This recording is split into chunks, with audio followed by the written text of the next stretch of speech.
तो ये क्वेश्चन करते हैं, if in a parallelogram A B D C, है ना, ये ए बी सी डी नहीं है, ए बी डी सी है, the coordinates of A B and C are respectively, है ना, कोऑर्डिनेट्स दे रखे हैं, then the equation of diagonal A D, है ना, ए डी डायगोनल है, ए सी नॉर्मली होता है diagonal, A B C D यदि अपन लेते हैं तो ये ए बी डी सी है, तो ए डी डायगोनल है। तो इन पॉइंट्स को हम रफली यदि बना लें, है ना, तो कुछ इस टाइप का शेप आ जाता है ना, कुछ इस टाइप का, है ना, ये ए हो गया, ये बी और ये सी।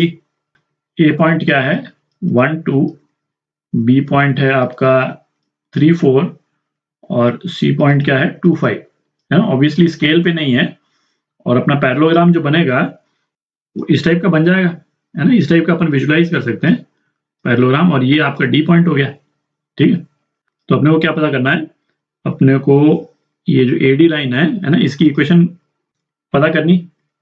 तो यदि पॉइंट डी यदि अपन निकाल लें तो ए डी की इक्वेशन निकाल लेंगे, ठीक है। तो ऐसा करते हैं, ए बी लाइन की जो स्लोप है ना, वो निकालते हैं अपन जरा एक बार। ए बी लाइन की जो स्लोप है, ये स्लोप, और ये कितना हो जाएगा, इसको यदि मैं अल्फा बोल दूं तो ये tan अल्फा के बराबर है। तो ये कितना हो जाएगा ना, y2 माइनस y1, मतलब 4 minus 2 upon x2 minus x1 3 minus 1, तो ये 2 अपॉन 2, तो ये 1 हो गया, ठीक है। इसका मतलब क्या हुआ है, ये अल्फा जो है वो कितना हो गया 45 डिग्री हो गया, ठीक है। अच्छा, ये अल्फा 45 है, तो यदि यहाँ पे भी हम डॉटेड लाइन बना देते हैं तो ये भी अल्फा ही है, ये वाला एंगल भी अल्फा ही है, ठीक है। तो अब क्या, यदि अपन सी डी निकाल लेते हैं तो हम डी पॉइंट्स के कोऑर्डिनेट्स निकाल लेंगे, ठीक है। तो सी डी जो है वो ए बी के बराबर है, और ए बी जो है वो कितना है under root x2 minus x1 whole square, मतलब 3 minus 1 whole square plus 4 minus 2 whole square, ठीक है। तो ये कितना हो गया 2√2 हो गया, ठीक है। तो ए बी अपना निकल गया है, तो सी डी भी ए बी के बराबर ही है, ठीक है। तो सी डी की वैल्यू क्या हो गई 2√2 हो गई। तो डी पॉइंट्स के कोऑर्डिनेट्स अब अपन निकाल सकते हैं। डी पॉइंट के कोऑर्डिनेट क्या हो जाएंगे, एक्स कोऑर्डिनेट डी का ये कितना हो गया सी का एक्स कोऑर्डिनेट, है ना, ये लिख देते हैं, सी का x coordinate plus C D cos alpha, ठीक है। तो ये कितना हो गया 2 प्लस सी डी 2√2 और कॉस अल्फा, अल्फा अपन निकाल ही चुके हैं, कॉस 45, तो मतलब 1/√2, तो ये कितना आ गया 4 आ गया। और y कोऑर्डिनेट डी का ये कितना हो जाएगा y कोऑर्डिनेट सी का plus C D sine alpha, ठीक है। तो ये कितना आ गया 5 प्लस 2√2 इंटू 1/√2, कितना 7 आ गया, ठीक। तो डी के कोऑर्डिनेट्स आ गए अब आपके पास में, है ना, 4 और 7। अब ए डी की इक्वेशन हम निकाल सकते हैं, थोड़ी जगह बना लेते हैं। तो इसको पॉइंट ए को फर्स्ट पॉइंट मान लेते हैं, इसको सेकंड पॉइंट।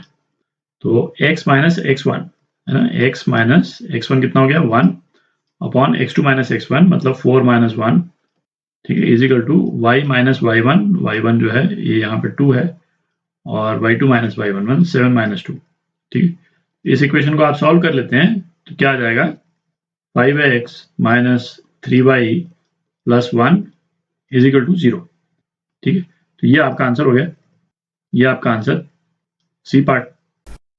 तो एक क्वेश्चन करते हैं, two sides of a parallelogram are along the lines, है ना, दो लाइंस दे रखी है अपने को, if its diagonals intersect at 2 4, then one of its vertexes, है ना, इसके वर्टेक्सेस, पैरेललोग्राम के वर्टेक्सेस निकालना है अपने को। तो एक डायग्राम बना लेते हैं। अच्छा, इसमें ना एक, जैसे मैं एक रफ डायग्राम बना रहा हूँ, जैसे एक्स वाई कोऑर्डिनेट में ये लाइंस की एक्चुअल स्लोप देख करके डायग्राम नहीं बना रहे अपन, एक जनरल डायग्राम बना रहा हूँ मैं, है ना। Suppose x plus y is equal to 3, है ना, ये एक लाइन हो गई, और दूसरी line x minus y is equal to -3 कर देते हैं इसको, ठीक है। ये दो लाइन्स हो गई। अच्छा, जैसे क्वेश्चन को लेकर के कई केसेस में जो अपने को डायग्राम्स बनाने होते हैं, कि एक तो क्या एक्स वाई कोऑर्डिनेट एक्सिस बना करके और फिर हम डायग्राम बनाएं। इसका यदि अपन रियलिस्टिक डायग्राम बनाते हैं तो किस तरह का बनता है ना, ये कोऑर्डिनेट एक्सिस हो जाती है अपनी, ये कोऑर्डिनेट एक्सिस। अच्छा, x minus y is equal to -3, वो कुछ इस टाइप की लाइन हो जाती, ठीक है। और x plus y is equal to 3, वो ये वाली लाइन हो जाती, ठीक है, x minus y is equal to -3। ये एक्यूरेट डायग्राम होता है। पर इस वाले क्वेश्चन में क्या है, एक्यूरेट डायग्राम की अपने को जरूरत नहीं है। ऐसा नहीं है कि हर क्वेश्चन में एक्यूरेट डायग्राम की जरूरत ना हो, है ना। कई क्वेश्चंस में एक्चुअल रियलिस्टिक डायग्राम बनाने से हमको काफी फायदा हो जाता है विजुलाइज करने में, ठीक है। पर इस वाले क्वेश्चन में उसकी जरूरत नहीं है, क्योंकि रियलिस्टिक डायग्राम बनाने में ऑब्वियसली थोड़ा सा टाइम तो ज्यादा लगता ही है, ठीक है। पर यदि क्वेश्चन में हमको उसका बेनिफिट हो रहा है तो हमको रियलिस्टिक डायग्राम बना लेना चाहिए।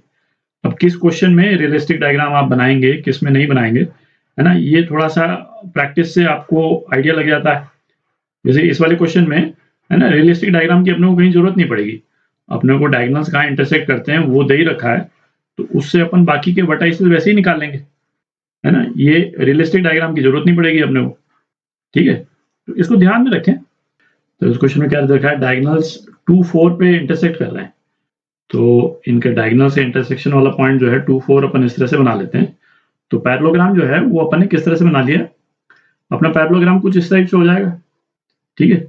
इसको डिनोट भी कर देते हैं ए बी सी और डी, और ये एक डायगोनल हो गया आपका, है ना, ये एक डायगोनल हो गया, और दो डायगोनल जो है इंटरसेक्ट कर रहे हैं 2, 4 पे। तो इस वाले पॉइंट को मैं ओ बोल देता हूँ। तो पहले तो ए के कोऑर्डिनेट्स निकाल लेते हैं अपन। अच्छा, तो अपने को जो दो लाइंस दे रखी हैं, क्या दे रखी हैं, x plus y is equal to 3 और x minus y is equal to -3। इन दोनों को अपन सॉल्व कर लेंगे तो x की क्या वैल्यू आ जाती है, ये आ गया आपका कौन सा वर्टेक्स आ रहा है, a वर्टेक्स आ रहा है। तो a वर्टेक्स का x कोऑर्डिनेट है ना, ये कितना हो गया, ये 0 हो गया, और y कोऑर्डिनेट ये कितना हो गया, ये 3 हो गया, ठीक है। तो 0 और 3 ये हो गया। अच्छा, अब अपने को मालूम है कि डायगोनल्स पैरेललोग्राम के जहां इंटरसेक्ट करते हैं वो मिड पॉइंट होता है, तो ये ए सी का मिड पॉइंट है। तो सी के कोऑर्डिनेट यदि अपन एक्स सी और वाई सी रख लेते हैं, तो एक्स सी प्लस 0 अपॉन 2, ये कितना 2 के बराबर होगा। तो एक्स सी जो है वो कितना आ जाता है, 4 आ जाता है। और इसी तरह से वाई सी प्लस 3 अपॉन 2, ये 4 के बराबर होगा, है ना, मिड पॉइंट है वो। तो वाई सी कितना आ जाता है, 5 आ जाता है। अच्छा, अपने ऑप्शंस में 4 और 5 तो दिया हुआ नहीं है, ठीक है। तो अब अपने को डी और बी निकाल करके देखते हैं उनमें से कौन सा वाला मैच करेगा, ठीक है। तो इसके कोऑर्डिनेट जो है यहाँ लिख लेते हैं 4 और 5। तो अब ऐसा करते हैं, डी सी वाली जो लाइन है उसकी इक्वेशन निकाल लेते हैं, फिर पॉइंट डी निकाल लेंगे। तो स्लोप ए बी लाइन की ये कितना है, ये -1 है, ठीक है। और इसकी स्लोप और डीसी की स्लोप जो है वो सेम है, ठीक है। तो डीसी लाइन की इक्वेशन क्या हो जाएगी, एक पॉइंट तो अपने को मालूम ही है, डीसी पे जो पड़ रहा है ये वाला 4, 5, तो ये कितना हो जाएगा, y minus 5 is equal to -1 x minus 4। तो ये इक्वेशन क्या आ जाएगी, ये आ जाएगी x plus y is equal to 9 आ जाएगी, ठीक है। ये डीसी की इक्वेशन हो गई। अब पॉइंट डी अपने को निकालना है, तो ए डी और डीसी का इंटरसेक्शन निकाल लेते हैं। तो ए डी लाइन क्या है, x minus y is equal to -3, ठीक है। तो इन दोनों को यदि आप सॉल्व कर लें साइमल्टेनियस इक्वेशन, तो आपके पास में डी कोऑर्डिनेट आ जाता है। तो एक्स डी कितना आ जाता है, 3, और वाई डी आ जाता है 6, ठीक है। तो 3,6, जो 3,6 अपने को एक ऑप्शन में दे रखा है, ठीक है। तो यही आपका आंसर है, आपको, है ना, ये बी वर्टेक्स निकालने की जरूरत नहीं पड़ रही, क्योंकि इस वाले में एक ही ऑप्शन करेक्ट है। एक से ज्यादा ऑप्शन यदि करेक्ट होता तो अपन, है ना, ये वाला लास्ट वाला पॉइंट भी निकालते, ठीक है। फिर देखते कि यदि कोई मैच कर रहा है कि नहीं कर रहा। तो ये आपका आंसर